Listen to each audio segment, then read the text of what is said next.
ناظرین، general make کینزی نے کہا کہ اگر ہم تلاش کر سکتے ہیں کہ کون اس سے وابستہ ہے تو ہم ان کے پیچھے جائیں گے۔ جمعرات کو ہونے والی امریکی ہلاکتوں میں 10 میرین، 2 فوجی اور 1 ملاح شامل ہیں۔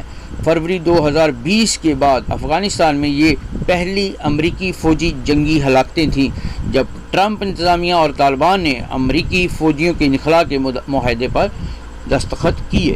جمعرات کو ہلاک ہونے والے 13 فوجیوں نے اس حملے کو اگست 2011 کے بعد سے بدترین حملہ بنا دیا، جب عسکریت پسندوں نے ایک چونک ہیلی کاپٹر مار گرایا جس میں 31 امریکی، 7 افغان اور 1 فوجی کتا بھی مارا گیا۔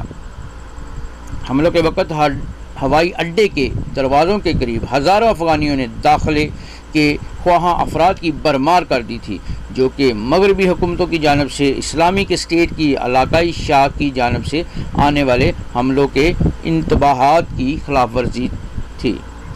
جنرل میک کینزی نے کہا کہ امریکہ کا خیال ہے کہ ایک خود حملہ آور نے گیٹ کے سامنے دھماکہ کیا جب وہ ہوائی اڈے کے احاطے میں داخل ہونے کی کوشش کر رہا تھا۔ انہوں نے کہا کہ ہم اپنے طریقہ کار کو بہتر بنانے کی کوشش کریں گے، لیکن ہمیں لوگوں کو ہوائی اڈے پر جانے سے نہیں روکنا چاہیے۔ جمعرات کے بم دھماکوں کے بعد طالبان کے کابل میں اقتدار سنبھالنے کے بعد سیکیورٹی کے پہلے بڑے واقعات ہیں اور دھماکوں کی رکاوٹوں اور دیگر سیکیورٹی تنصیبات کو ختم کرنا شروع کیا گیا جو امریکی فوجیوں نے 2 دہائیوں کے دوران طالبان کے حملوں کو ناکام بنانے کے لیے کیے تھے۔ لوگ بہت پر امید تھے کہ طالبان اب ہماری حفاظت کر رہے ہیں اور مزید خودکش حملے نہیں ہوں گے، لیکن افسوسناک طور پر یہ واقعہ رونما ہوا۔ حملے کی جگہوں سے فوٹیج میں کئی لاشیں اور خون آلودہ معذور بچے جانے والے لوگوں کو ٹھیلوں میں ہسپتالوں میں لایا گیا۔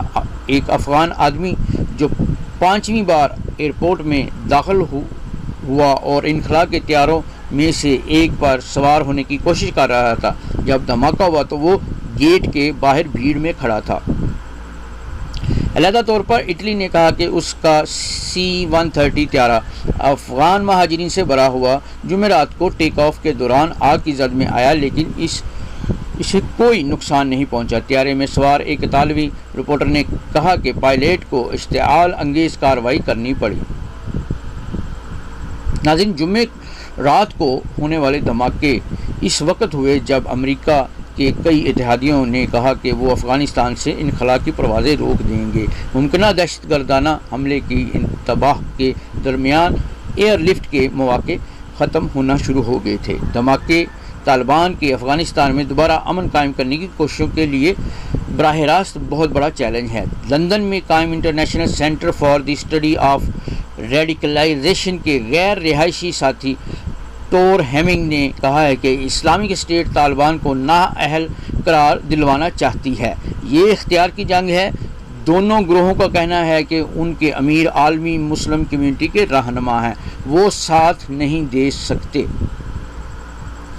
امریکی فوج کے انخلاء سے قبل انخلاء کی پروازیں تیزی سے بند ہو رہی تھیں، جسے مسٹر بائیڈن نے 31 اگست تک مکمل کرنے کی ہدایت کی تھی۔ ہزاروں مغربی شہری اور مستقل رہائشی اب بھی افغانستان میں پھنسے ہوئے ہیں اور بہت سے لوگوں کو خدشہ ہے کہ اب انہیں چھوڑ دیا جائے گا اور انہیں طالبان کے ممکنہ انتقام کا سامنا کرنا پڑے گا۔ رپورٹس کے مطابق اسلامک اسٹیٹ خراسان صوبے کا علاقائی الحاق ہے جو افغانستان اور ملحقہ سرحدی علاقوں میں سرگرم ہے۔ یہ افغانستان کے تمام جہادی عسکری گروپوں میں سے سب سے زیادہ انتہا پسند اور پرتشدد ہے۔ یہ جنوری 2015 میں عراق اور شام میں IS کی طاقت کے عروج پر قائم کیا گیا تھا۔ اس سے پہلے اس کی خود ساختہ خلافت کو امریکی قیادت والے اتحاد نے شکست دی اور ختم کر دیا۔ یہ جہادیوں گروپوں کے اراکین کو بھرتی کرتا ہے، خاص طور پر افغان طالبان کے ٹوٹے ہوئے اراکین جو اپنی تنظیم کو اچھا نہیں سمجھتے۔ حالیہ برسوں میں IS کو بدترین ظالم تنظیم قرار دیا گیا ہے۔ لڑکیوں کے سکولوں، ہسپتالوں اور یہاں تک کہ ایک زچگی وارڈ کو بھی نشانہ بنایا گیا، جہاں انہوں نے مبینہ طور پر حاملہ خواتین اور نرسوں کو گولیاں مار کر ہلاک کر دیا۔ طالبان کے برعکس جن کی دلچسپی افغانستان تک محدود ہے، ISIS کے عالمی IS نیٹ ورک کا حصہ ہیں جو مغرب سمیت دنیا بھر میں کہیں بھی حملہ کر سکتے ہیں۔